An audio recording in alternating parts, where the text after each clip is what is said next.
Hello, welcome back to the fifth and hopefully final online intermediate English class.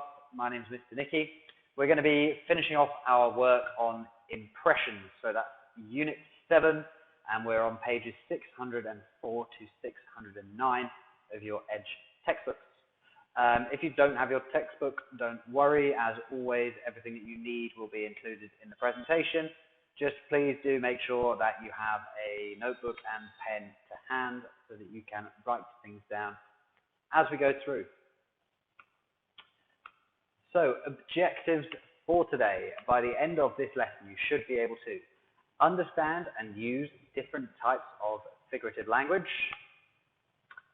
and analyze writings that incorporate figurative language. So, to begin with, we have to understand what figurative language is. It's a little bit of a tricky word. Figurative language is phrasing that goes beyond the literal meaning of words to get a message or point across. The chief function of figurative language is to communicate the writer's message as clearly as possible. And that might be by putting a foreign concept into familiar terms that a reader or listener can easily grasp. Or it might be by creating imagery that's vivid and easy to picture. Now, I would suggest maybe pausing the video and writing down a few of these key points and maybe spending a little bit of time trying to think about them and working out what they mean. The most important bit here, I would say, is found in the first sentence at the top of the page, in the first bullet point. Figurative language is phrasing that goes beyond the literal meaning of words. These are opposites, figurative and literal. Literal means true to life. Figurative means not true to life. Okay, those are the most important bits to understand. So, I'm going to give you some example sentences here, and just spend a little bit of time after each one. Try and work out if you think each sentence is figurative, not true to life, or literal, true to life. If I were to say, I'm so hungry I could eat a horse, do you think I mean that figuratively or literally?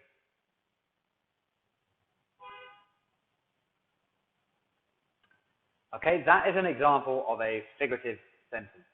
Okay, no matter how hungry I am, there is no way that I could actually eat a whole horse. I wouldn't want to, and it would be far too much. It's not possible. Therefore, it is figurative, not literal.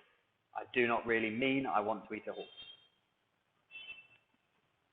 Number 2, I'm so thirsty, I could drink a glass of water.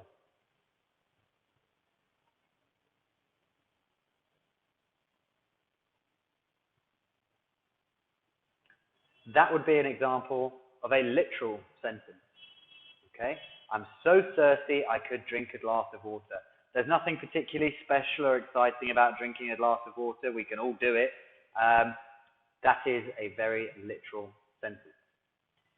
Do you think, looking at those two sentences, one is maybe a more interesting way of saying that you are hungry or thirsty than the other? And if so, which one?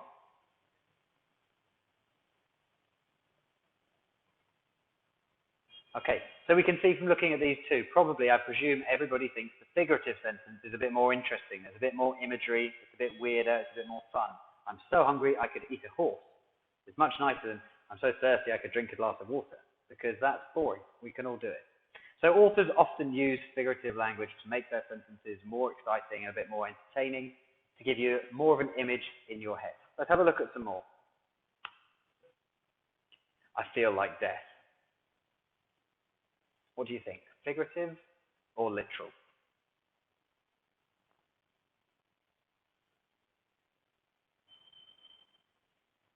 Okay, so again, that would be an example of a figurative sentence. I don't literally feel like death. I don't know what that feels like. But we could say it in a figurative way. I feel like death. I feel terrible.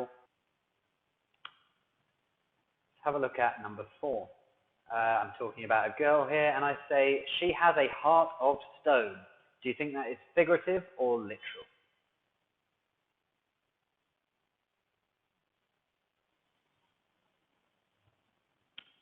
Okay, so again, that would be a figurative sentence. Nobody literally has a heart made of stone, but if she's a little bit emotionally vacant, we might say that she has a heart of stone. If she's maybe not very nice or not very open, maybe we should say she has a heart of stone.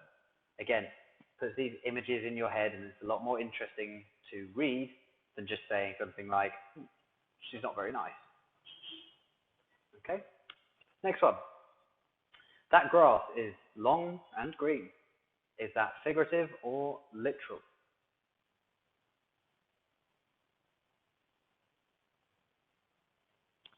This would be another example of a literal sentence. There's no picture of grass, but pretty much all grass is long and green. It's a bit of a boring description, not as interesting as a figurative description could have been for grass. Last one. The sun has woken up. Do you think that is figurative or literal?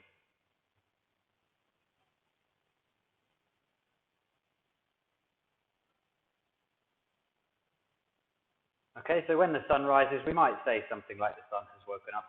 The sun has not woken up. It hasn't really been asleep. It hasn't been awake. It's just been on the other side of the earth.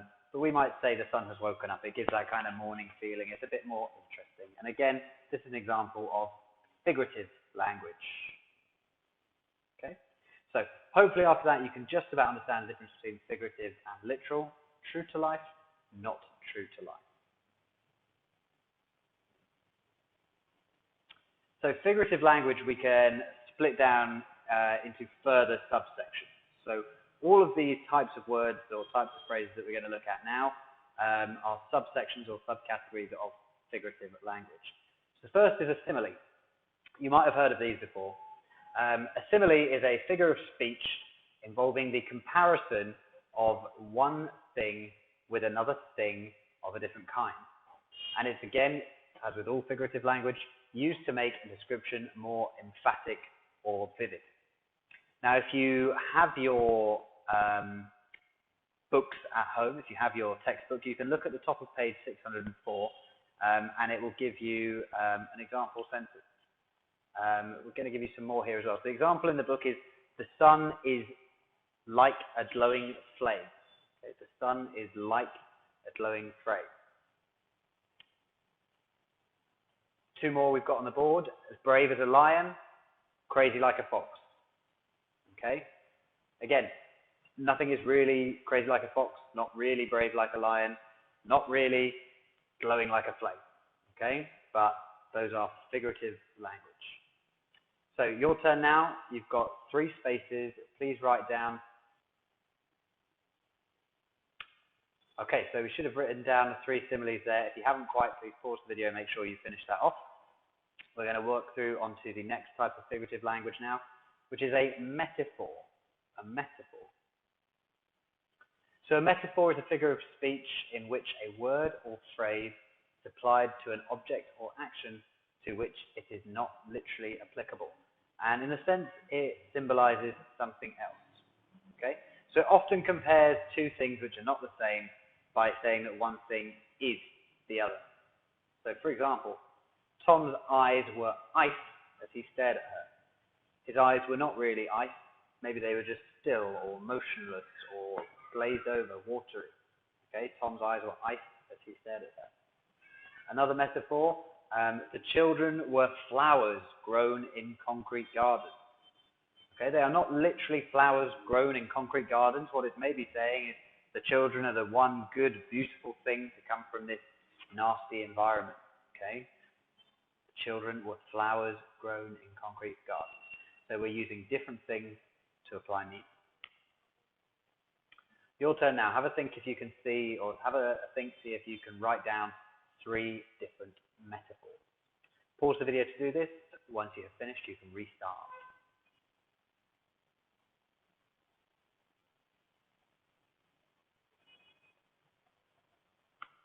Okay, moving on. Personification.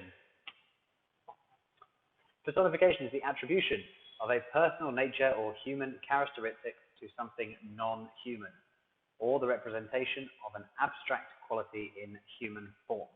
So basically what we're doing here is giving human traits to animals, things, or ideas.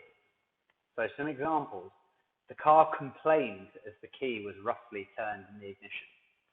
Now, a car cannot literally complain, it cannot speak, but it's maybe going to make some rumbly noises, and we're going to personify it, make it like a human by saying the car complained, as a human would. Second one there. Rita heard the last piece of pie calling her name. Okay, if there's a pie or a cake or something, the last piece is there. It's not literally calling your name, but you want it. Okay, you really want it. So we might say that it's calling your name. Last one. My alarm clock yells at me to get out of bed every morning. Again, your alarm clock does not yell. That would be a human thing to do, but we can say that your clock is yelling because it's making a loud noise. These are all examples of personification. We are giving inanimate objects human characteristics. Your turn. See if you can think of 3 more. Please pause the video while you do so.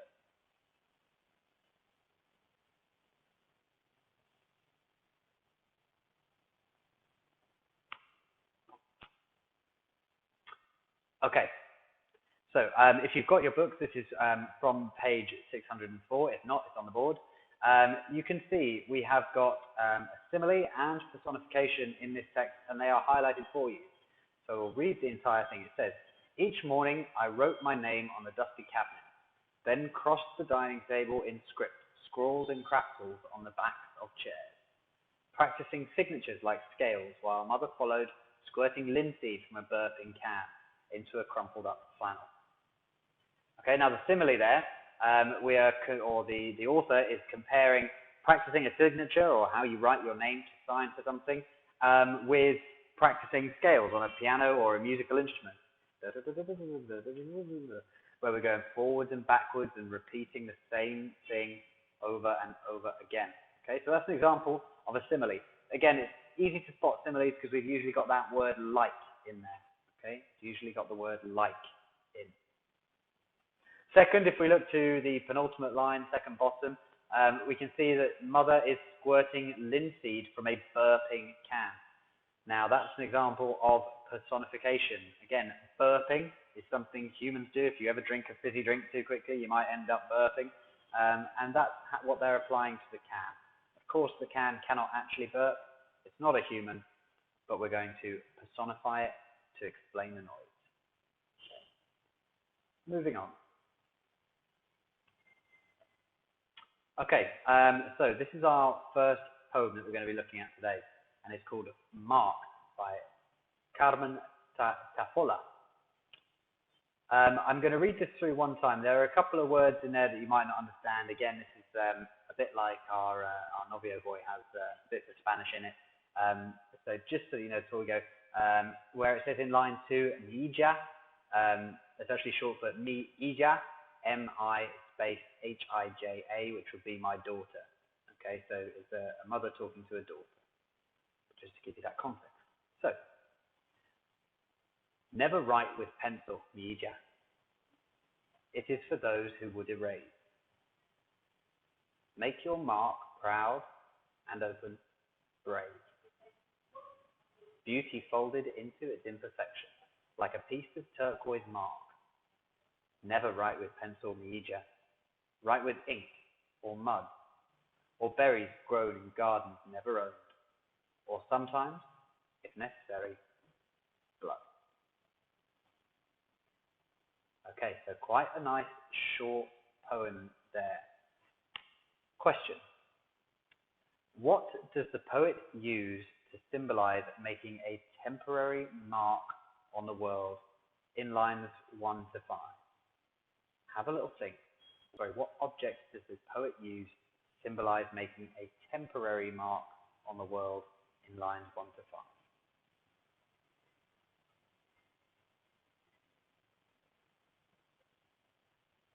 5? Okay, so the word or the object that we were looking for there was the pencil.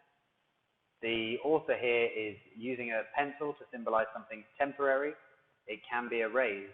She is saying, don't do that.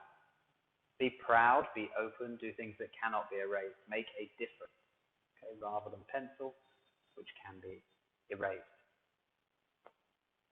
So that was our first poem. In fact, what I'd like you to do is pause the video and just read through that yourself one time as well. Don't worry about the pronunciation of Milla if you can't quite get it. It is strange because it's Spanish.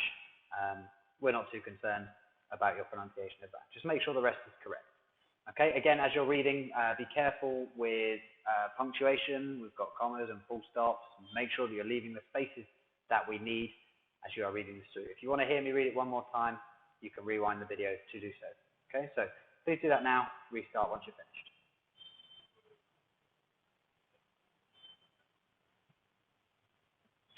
Okay, moving forward, our second poem that we're going to look at today is called Dusting by Julia Alvarez. Again, I'm going to read this for you one time, and then I'm going to ask you to read it yourself. Each morning, I wrote my name on the dusty cabinet, then crossed the dining table in script, scrawled in capitals on the backs of chairs, practicing signatures like scales, while Mother followed, squirting linseed from a burping can into a crumpled up flannel. She erased my fingertips from the bookshelf, and rocker-polished mirrors on the desk scribbled with my alphabet. My name was swallowed in the towel with which she jeweled the tabletops. The grain surfaced in the oak, and the pine grew luminous, but I refused with every mark to be like her. Anonymous. Okay, so that was our second poem. Now, have a look at line 13.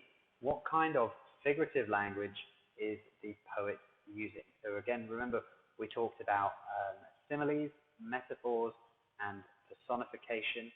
Which of those can you see in line 30?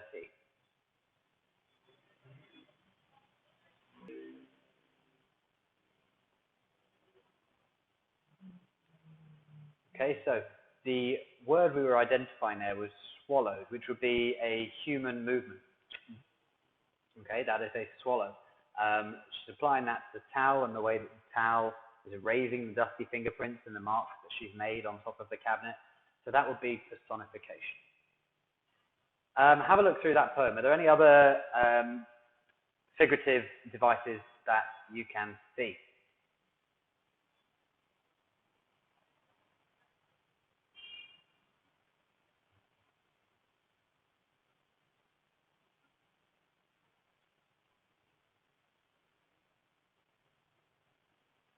Okay, so another one there, maybe an example of symbolism with jeweling the tabletops, making them shiny and sparkly. She's not actually putting jewels on, she's just cleaning, but making them sparkly. And I think that is probably, apart from the other ones that we saw earlier, where we had squirting linseed from the burping can and practicing signatures like scales. Those are our 4 examples of figurative language in that poem. Okay, now, in your notebooks, there are 4 parts to the analyze section. First off, you need to explain, how does the speaker of dusting feel about her mother? Explain your answer with words and phrases from the poem. So, do you think the author likes her mother, or do you think she dislikes her? Do you think she wants to be like her mother, or do you think she wants to be different? Okay? If you're not quite sure, go back, read the poem one more time, see what you can work out from it. Number 2, what do both speakers inspire readers to do? What do their poems have in common? What do they want you to do? Number 3, once you've done that, what does blood symbolize in mark, and what does dusting symbolize in dusting? Okay, so we've got these images of blood and dusting. What do they symbolize? Last one, number 4. Which poet was more successful in creating emotional responses in you? Essentially, which poem did you like more? Is there one that you can relate to? Is there one that maybe mimics or mirrors your relationship with your own mother, or advice that you've been given from older people in your family? Okay, have a little think about that and assess which you like the most. Your answer to that will be very personal, so we won't go through that together. So please pause the video now and complete that analysis work.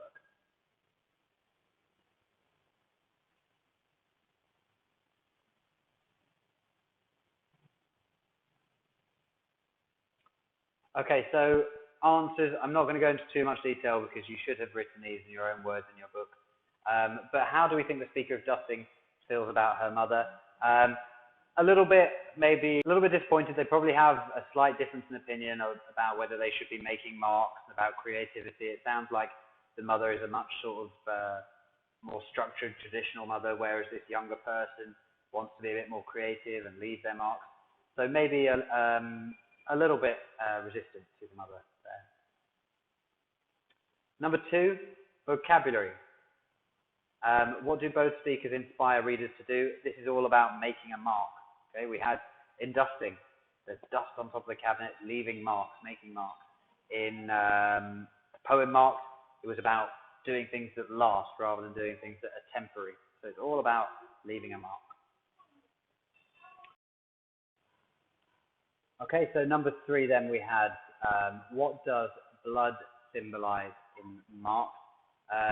Blood's often used as a symbol for family, and we know that this poem is a mother speaking to her daughter, so it could be that. Could also be showing the permanency or doing things that are maybe dangerous and therefore worthwhile. All sorts of things that you could have read into with the blood symbolization. Secondly, the dusting in the poem dusting was the mother kind of undoing the creative behavior of the child. So maybe it's about not letting people erase things that are important to you or things that you like. Okay, being proud of them, leaving them as they are. Okay, now there's a bunch of different things you could have thought of there. Those are just my thoughts, and I'm sure reason and explain why you think what you think.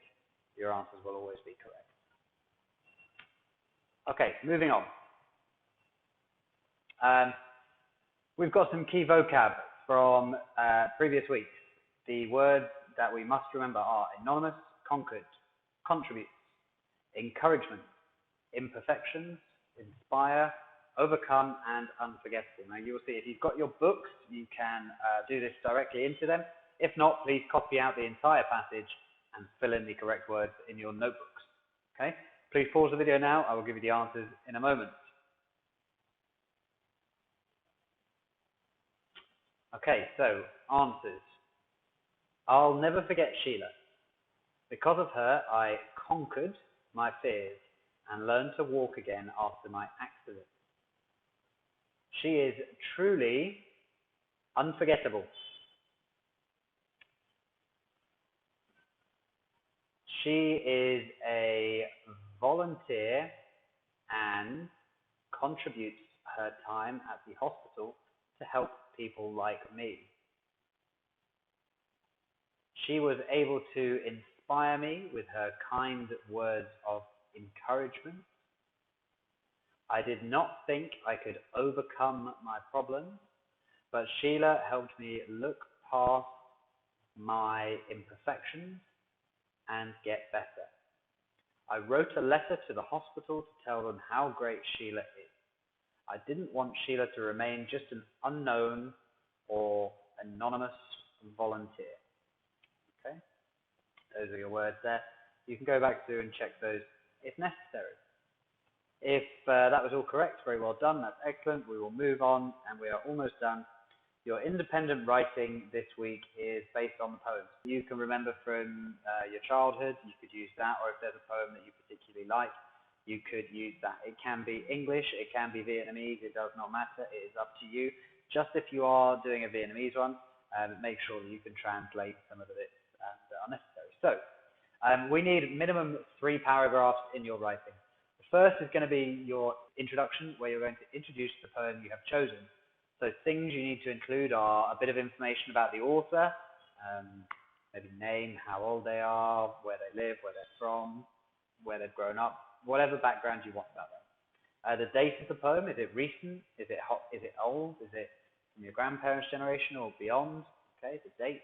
The purpose, what's the point of the poem? What are we supposed to learn from it? And that kind of goes hand in hand with the main message. Once you've done all of that, we can move on to paragraph 2, where we're going to explain what techniques we can identify within the poem. So we spoke today about metaphors, symbolism, personification, similes. So we'd like you to find some examples of that within your poem, translate them if necessary, if this is in a it's a Vietnamese poem, and make sure that you put those in the correct category. Use the examples in your writing. Then finally, we're going to need a conclusion. So you conclude by saying why you like the poem, how it makes you feel, and what emotions it elicits. Is it a happy poem? Is it uplifting? Or is it a sad poem and reflective and somber? All sorts of different things. Okay, and this might explain why you like it or why you not. Is it something that's got you through a hard time? Is it something that a family member repeats a lot? There are all sorts of reasons why we build emotional connections with poetry and songs and things like this. So why do you like it? How does it make you feel? And what emotions does it elicit? Okay. Once you have finished that, you can email it through to your English teacher and they will mark it for you. And that is where we are going to stop. So, objectives. Did you understand and use different types of figurative language? If you know what a metaphor is, that's great. If you know what a simile is, that's great. If you know what personification is, that's great. If you were able to answer questions 1 to 4 about our poems that incorporated figurative language, that is excellent. You have definitely smashed the second one there as well. Again, thank you very much for taking part in that. I hope you enjoy going back to school next week, and let's hope we can continue